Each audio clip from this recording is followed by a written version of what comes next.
ये आकाशवाणी रायपुर है। प्रादेशिक समाचार बुलेटिन के साथ मैं अभिलाषा शुक्ला।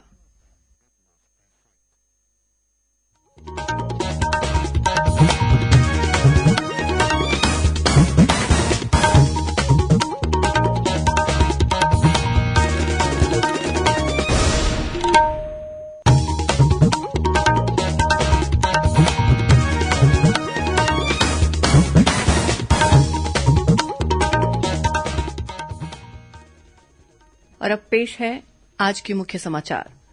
देश में विश्व के सबसे बड़े कोविड टीकाकरण अभियान का 1 वर्ष पूरा। प्रधानमंत्री नरेंद्र मोदी ने कोविड टीकाकरण से जुड़े सभी लोगों का आभार व्यक्त किया।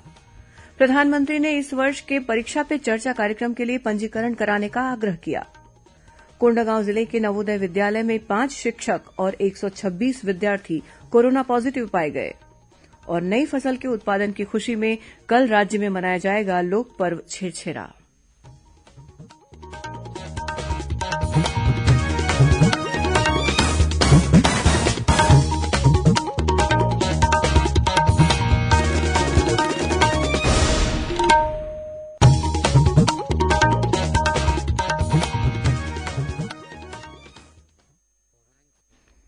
अब समाचार विस्तार से।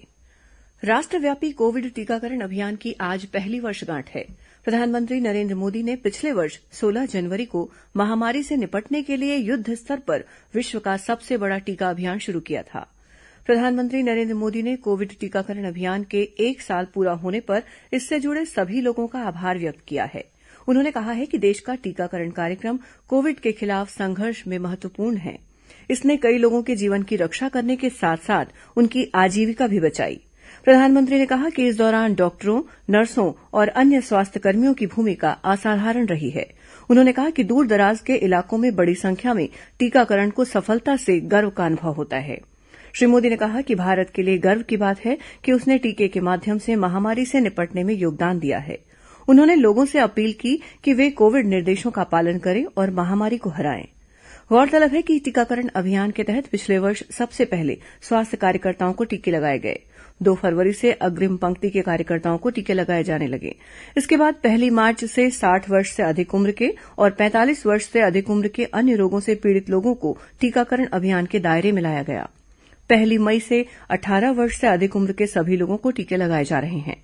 इस वर्ष 3 जनवरी से 15 से 18 वर्ष के बच्चों का टीकाकरण आरंभ हुआ। स्वास्थ्यकर्मियों, अग्रिम पंक्ति के कार्यकर्ताओं और 60 वर्ष से अधिक उम्र के व्यक्तियों के लिए एहतियाती टीके लगाने का अभियान 10 जनवरी से शुरू हुआ।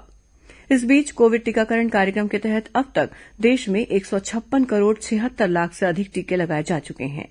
इधर छत्तीसगढ़ में कोरोना से बचाव के लिए अब तक 3 करोड़ 34 लाख 71 हजार से अधिक टीके लगा दिए गए हैं। प्रधानमंत्री नरेंद्र मोदी ने इस वर्ष के परीक्षा पे चर्चा कार्यक्रम के लिए पंजीकरण कराने का आग्रह किया है। श्री मोदी ने ट्विटर पर कहा कि ये कार्यक्रम ऊर्जावान युवाओं से जुड़ने, उनके समक्ष आ रही चुनौतियों को समझने और उनकी आकांक्षाओं को बेहतर ढंग से जानने का मौका देता है। उन्होंने कहा कि इससे शिक्षा जगत में उभरते नए रुझानों का भी पता लगता है। प्रधानमंत्री ने कहा कि परीक्षाएं निकट हैं और इसे देखते हुए परीक्षा पे चर्चा कार्यक्रम आयोजित किया जाना है। उन्होंने प्रतिभागियों से परीक्षा को तनाव मुक्त बनाने के बारे में बातचीत करने और बहादुर परीक्षा योद्धाओं, उनके माता पिता और शिक्षकों की सहायता करने का आग्रह किया। प्रदेश में कल कोरोना संक्रमण के 5,525 नए मामले सामने आए। इनमें रायपुर जिले में सबसे अधिक 1,692 मरीज मिले हैं। इस समय प्रदेश भर में 32,000 से अधिक मरीजों का विभिन्न अस्पतालों और होम आइसोलेशन में इलाज चल रहा है। उधर कोंडागांव जिले के नवोदय विद्यालय में 131 लोग कोरोना पॉजिटिव पाए गए हैं। इनमें 5 शिक्षक और 126 विद्यार्थी शामिल हैं। इसके साथ ही विद्यालय को कंटेनमेंट जोन घोषित कर दिया गया है। कलेक्टर पुष्पेन्द्र कुमार मीणा ने बढ़ते कोरोना संक्रमण को देखते हुए जिले की सभी शिक्षण संस्थाओं और छात्रावासों को बंद करने के निर्देश दिए हैं। वहीं शासकीय कार्यालयों में आम जनता के प्रवेश पर पूर्ण प्रतिबंध लगा दिया गया है। 1/3 कर्मचारियों के साथ कार्यालय संचालित किए जाएंगे। वहीं बाकी कर्मचारी वर्क फ्रॉम होम के जरिए कार्य करेंगे। इधर बलरामपुर जिले में कलेक्टर कुंदन कुमार ने बढ़ते कोरोना संक्रमण के प्रसार को रोकने के लिए जिला और विकासखंड मुख्यालय बलरामपुर, रामानुजगंज, वाड्रफनगर, राजपुर, शंकरगढ़ और कुसमी में रात्रिकालीन कर्फ्यू लागू करने के आदेश दिए हैं।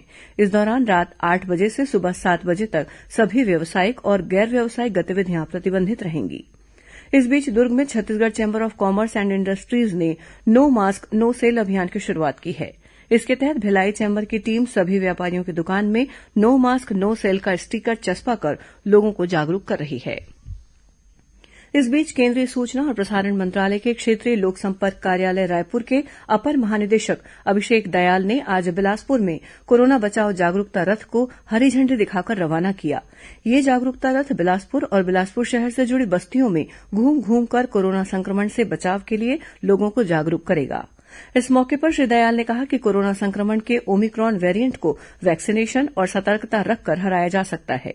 उन्होंने कहा कि वैक्सीनेशन की वजह से तीसरी लहर को आसानी से काबू किया जा सकेगा। उन्होंने सभी से कोविड अनुरूप व्यवहार अपनाने की अपील की। राज्य सरकार ने विधायक डॉक्टर प्रीतम राम तिर्की को छत्तीसगढ़ मेडिकल सर्विसेज कॉर्पोरेशन के संचालक मंडल का अध्यक्ष नियुक्त किया है। साथ ही विधायक डॉक्टर विनय जायसवाल, डॉक्टर के ध्रुव और नीलाभ दुबे को संचालक नियुक्त किया गया है। प्रादेशिक समाचार आप आकाशवाणी रायपुर से सुन रहे हैं। छत्तीसगढ़ की खबरों से है आपका वास्ता और खबरों की विश्वसनीयता से है हमारा वास्ता। आकाशवाणी समाचार रायपुर के प्रादेशिक समाचार बुलेटिन के साथ ही हमारे समसामयिक कार्यक्रम आप रेडियो के अलावा अपने मोबाइल पर भी सुन सकते हैं। आकाशवाणी समाचार फेसबुक, ट्विटर और यूट्यूब पर भी उपलब्ध है। हमारा Facebook page Chhattisgarh news on AIR, Twitter handle CGAIR news और हमारा यूट्यूब चैनल है छत्तीसगढ़ AIR न्यूज। तो अब रेडियो के साथ ही आपके मोबाइल के जरिए भी हम पहुंच रहे हैं आप तक। छत्तीसगढ़ की हर खबर के लिए सुनते रहिए आकाशवाणी समाचार। और अब आगे बढ़ते हैं बाकी के समाचारों की ओर। केंद्रीय वित्त मंत्री निर्मला सीतारमण ने आगामी आम बजट को लेकर देशभर के भाजपा प्रतिनिधियों की वर्चुअल बैठक ली। इस बैठक में छत्तीसगढ़ से पूर्व मंत्री अमर अग्रवाल, विधायक सौरभ सिंह और सीए अमित चेमनानी शामिल हुए। बैठक की जानकारी देते हुए विधायक सौरभ सिंह ने बताया कि केंद्रीय वित्त मंत्री के साथ बैठक में छत्तीसगढ़ के विकास को लेकर कई सुझाव दिए गए। इनमें रायपुर को इंटरनेशनल कनेक्टिविटी देने, एयर कार्गो हब, बिलासपुर में एयरपोर्ट, राज्य में आर्मी बेस, रेल लाइन का विस्तार, राज्य के लिए medical college, Bharatmala express highway का विस्तार और श्रमिकों के लिए नया ESIC अस्पताल बनाने की मांग शामिल है। प्रदेश में इस वर्ष समर्थन मूल्य पर धान खरीदी के साथ साथ कस्टम मिलिंग के लिए धान का तेजी से उठाव किया जा रहा है। जांजगीर चांपा जिले में CMR के तहत नॉन सेंट्रल, नॉन स्टेट और FCI में 1,01,000 से अधिक मीट्रिक टन चावल जमा कराया जा चुका है। CMR में चावल जमा कराने के मामले में जांजगीर चांपा जिला प्रदेश में पहले स्थान पर है। वाणिज्य और उद्योग मंत्री कवासी लखमा ने कल कांकेर जिले के ग्राम आमाबेड़ा में जिला सहकारी केंद्रीय बैंक की शाखा का शुभारंभ किया। यह कांकेर जिले के सहकारी बैंक की 13वीं शाखा है। इस बैंक के खुलने से क्षेत्रवासियों की वर्षों पुरानी मांग पूरी हो गई है। इस बैंक से 21 वनग्रामों के साथ ही आमाबेड़ा अंचल के कई गांवों के किसान और ग्रामीण लाभान्वित होंगे। इस मौके पर श्री लखमा ने कहा कि इस अंचल में सहकारी बैंक की शाखा खुलने से लोगों को बैंकिंग सुविधाएं प्राप्त होंगी, साथ ही किसानों को कृषि कार्य के लिए ऋण की सुविधा भी मिलेगी। वन और पर्यावरण मंत्री मोहम्मद अकबर ने कल रायपुर स्थित अपने निवास कार्यालय से वीडियो कॉन्फ्रेंसिंग के जरिए बोड़ला विकासखंड के वनांचल गांवों में 34 विकास कार्यों का भूमि पूजन किया। इसके तहत 6 ग्राम पंचायतों में लगभग 1 करोड़ 59 लाख रुपए की लागत से होने वाले 28 सड़क निर्माण कार्य भी शामिल हैं। सरगुजा जिले के गौठान में अब महुए से बिस्किट बनाए जा रहे हैं। इस बिस्किट का उपयोग आंगनबाड़ी केंद्रों में कुपोषण के खिलाफ इस्तेमाल किया जाएगा। जिला पंचायत सीईओ विनय कुमार लंगेह ने बताया कि सरगुजा छत्तीसगढ़ का ऐसा पहला जिला बन गया है जहां महुए से बिस्किट बनाए जा रहे हैं। उन्होंने बताया कि जिले के सोहगा का गौठान ऐसे ही छोटी छोटी गतिविधियों के कारण रोजगार का आदर्श केंद्र बन गया है। इस गौठान को आगामी गणतंत्र दिवस पर सम्मानित किया जाएगा। श्री लंगेह ने बताया कि जिले के बाकी 300 से अधिक गौठानों पर भी इसी तरह से रोजगार का काम किया जा रहा है। इससे जिले की 1200 से अधिक महिलाओं को रोजगार मिलेगा। नई फसल के उत्पादन की खुशी में कल राज्य में लोक पर्व छेरछेरा मनाया जाएगा। इसकी पूर्व संध्या पर मुख्यमंत्री भूपेश बघेल और विधानसभा अध्यक्ष डॉक्टर चरणदास महंत ने प्रदेशवासियों को शुभकामनाएं दी हैं। मुख्यमंत्री ने अपने संदेश में सबके सुख समृद्धि और खुशहाली की कामना की है।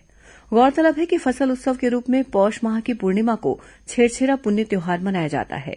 इस दिन खासतौर पर ग्रामीण इलाकों में बच्चे, युवा और महिलाएं घर घर जाते हैं। इस दौरान छेरछेरा कोठी के दानला हेर हेरा बोलते हुए भेंट स्वरूप अनाज और राशि ली जाती है। इसे रामकोठी में रखकर वर्ष भर गांव के विकास कार्यों के लिए इस्तेमाल करने की परंपरा है। अब कुछ अन्य खबरें संक्षिप्त में। केंद्र सरकार का स्कूल शिक्षा और साक्षरता विभाग आजादी का अमृत महोत्सव के अंतर्गत कल से प्रतिष्ठित सप्ताह का आयोजन करेगा। शिक्षा मंत्रालय ने कहा है कि वो इस दौरान कई कार्यक्रमों का आयोजन करेगा। छत्तीसगढ़ राज्य शाकंभरी बोर्ड कार्यालय का उद्घाटन और शाकंभरी महोत्सव का आयोजन कल इंदिरा गांधी कृषि विश्वविद्यालय रायपुर में किया जाएगा। मुंगेली जिले के लोरमी के पास स्थित सरगांव शराब दुकान से 9 लाख की डकैती हो गई है। पुलिस ने अज्ञात लोगों के खिलाफ मामला दर्ज कर लिया है।